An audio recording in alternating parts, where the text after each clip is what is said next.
So in 1997, Sonic R was developed by Traveler's Tales and the Sonic team for the Sega Saturn. The soundtrack and the music composition for this game is the work of Richard Jacques. He's a British composer. He was working for Sega Europe at the time. He actually traveled to Japan to meet with Sonic's creator, Yuji Naka, to discuss the music creation for the game. And one of the key components that made this soundtrack so memorable was the fact that Richard Jacques worked with a British singer named TJ Davis. And when he showed the first music to Yuji Naka with TJ Davis's vocals, he was so impressed that he wanted her to sing on all of the tracks for the game. And that is what we got, and this is what it sounds like.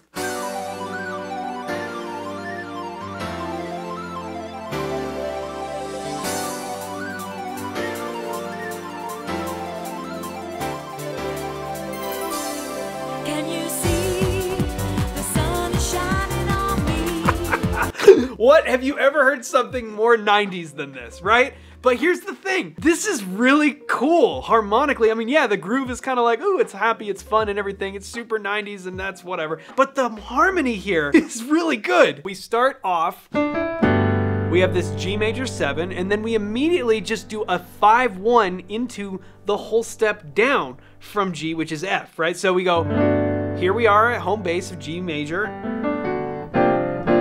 Now we're gonna do a C sus, functioning as like a 5 chord going to F.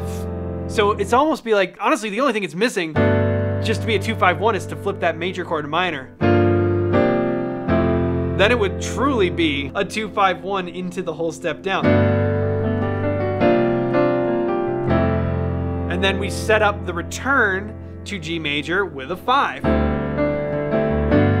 So this beginning section has some really cool harmony, but it doesn't stop there. Check it out.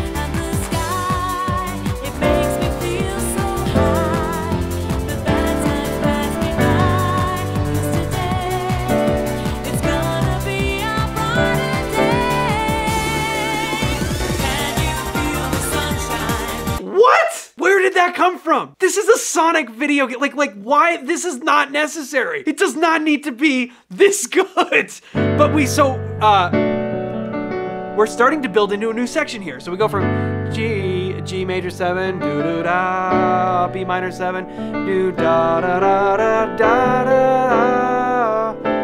And then totally different key. We're now gonna be, I'm gonna call it B flat, like as a home bass.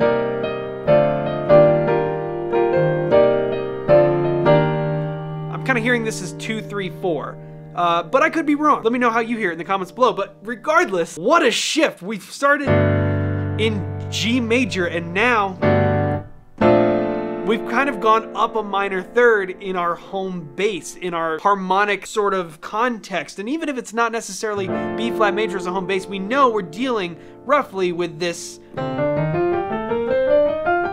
however you want, wherever you want to start that scale. If you want to call it C minor, it doesn't really matter because it's all sort of this palette of sound, right? Going to that from a G major and an F major kind of section before that,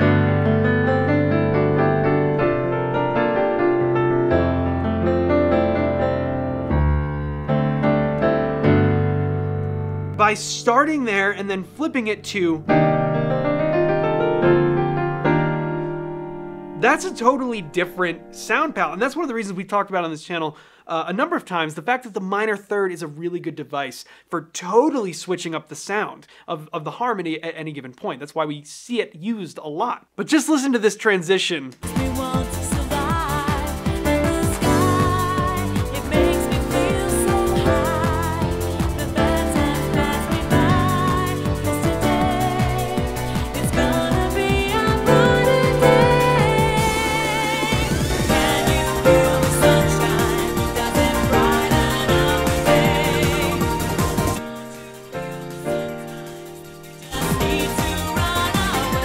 Dig that.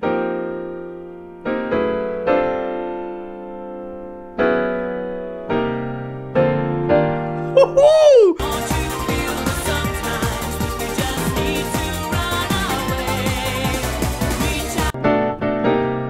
Check that out. Okay, so here's what's happening there. So we have this section, like I said, to me I'm feeling it like a 2, 3, 4, 2, 3, 4. Da, da, da, da, da,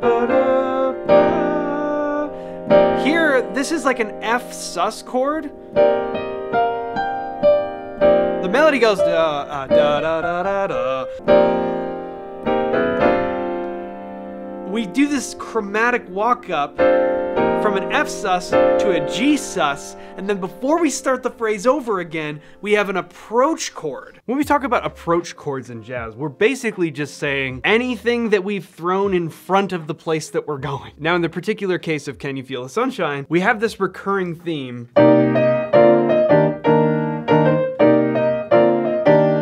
Now, when it goes to turn around,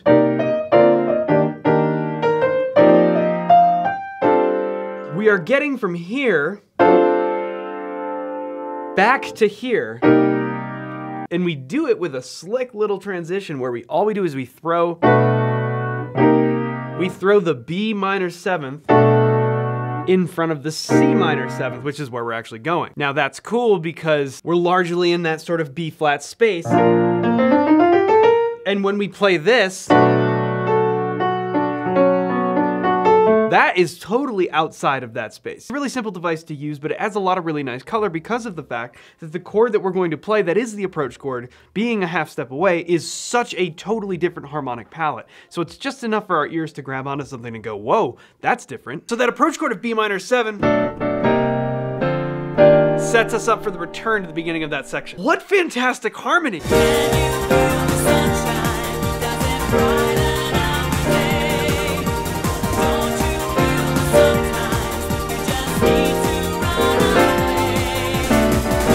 And check out how they make the return back to the original where we started in that G major context.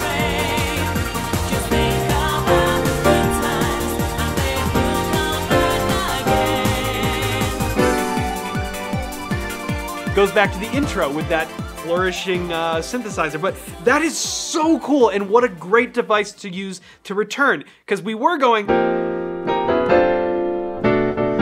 to get us back to the beginning of that second section, but how do we now get from this area back to G major, which is totally unrelated to any of the chords that we're playing? Well, very simple. We kind of go to this new place, but we find ourselves just a half step above where we want to be.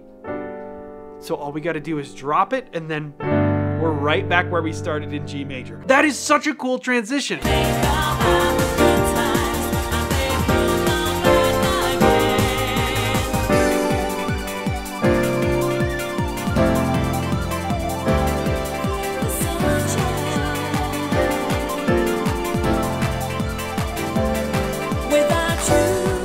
I mean, we've talked about so many video games in the past that have shockingly good soundtracks, and like, you go, who did this? There was absolutely no reason that this needed to be this good, but it was, because why not? And it was subconscious as a kid, because I didn't inherently just listen to this and be like, wow, listen to all that harmony. But what I did do, playing it hours and hours and hours and hours on end, it became ingrained, and it became this memory that when I heard it again, I was like, oh, and now that I've got the musical brain to look at it for what it is and understand what's going on, oh my God, it's just like, it blew my mind, and I was just like, wow, this has no business being this good, but it is, and we have TJ Davis and Richard Jacques to thank for that. Like, this is the options menu. Check this out.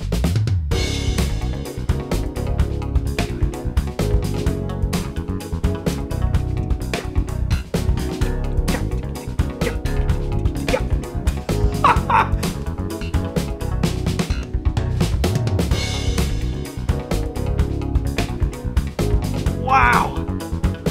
What a groove! What a groove. One that does stand out to me though is at the end of the game when you won, I forget what it was that you did. I think you collected all of like the Chaos Emeralds or something. It went to the credits, and I just remember as a kid, that just frustrated me to no end because you couldn't skip them. You were kind of stuck watching these credits until they played out before you could start playing the game again. But at least we had this.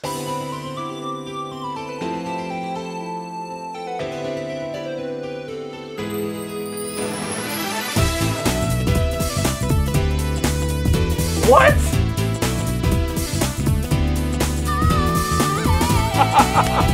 It's so good! It doesn't need to be this good!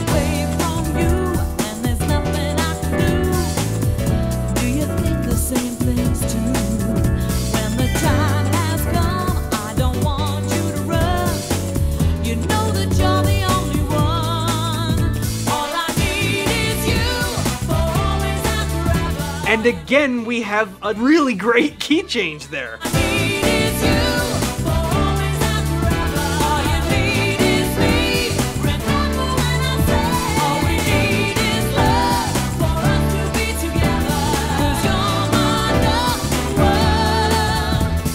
So that's basically the chord progression there. We have this E minor, B minor, G major, and then we climb up.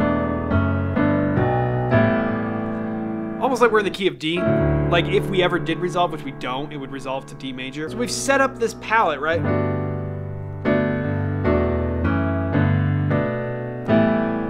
And then we flip it on its head.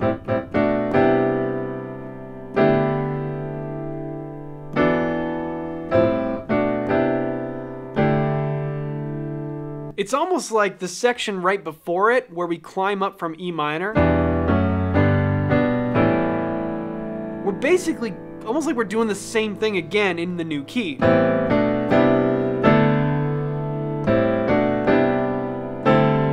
Right? We're looking at this E minor as 2, 3, 4 on the 5, right? Then this would be the same thing. 2, 3, 4, 5, just in the first key, it's like home is D major, even though we'd never go there. And then in the next key, home is G major, even though we never go there, right? So it's like this interesting harmonic device.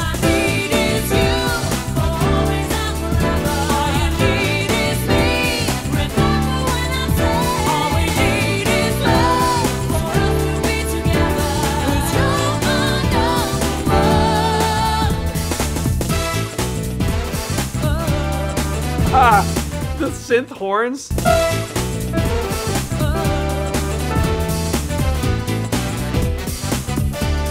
Yeah, it's so good. The number of hours that I spent playing this game as a kid. You memorize this stuff without even realizing that you've memorized. So many of the devices and the musical concepts that are used to develop soundtracks like this are things that are based in the theory that you can start learning today over on the Cornell Music Academy. If you've never started before and you've always thought about maybe learning how to play the piano, we have exactly the course for you. It's an intro to piano course and it's available for 20% off, as is all the other courses on the Academy currently. Everything's 20% off using the code Academy20. There are links in the description to everything. The intro to piano course will literally take you from having never played before to building a tool set that you will use to learn to play anything you want. It has tons of incredibly clear and concise instruction, along with animated graphics that our team worked super hard to put together, and it just makes everything so easy to follow. And in addition to all of the instruction, there are tons of actionable steps and exercises with guided videos for every single one. If you are already a musician and you're looking to improve your improvisation skills, we have a course all about that as well. And if you're even more advanced than that and you want to learn how to use modes in your own everyday playing, you get a course all for that too. Links to everything are down in the description below. Again, 20% off using the code Academy20. If you like the content that we bring to you and you want to see it continue, that is the best way to help us do that and learn how to do a lot of this stuff for yourself. It's a boatload of fun and I hope to see a ton of you over there. And I want to know in the comments below, is this your favorite Sonic soundtrack? Did you even play this game growing up as a kid, or were there other games, other Sonic games maybe, that you thought also had great soundtracks that we should check out? Let me know in the comments below. I really appreciate you taking the time to watch this video. Thank you, and we will see you in the next one.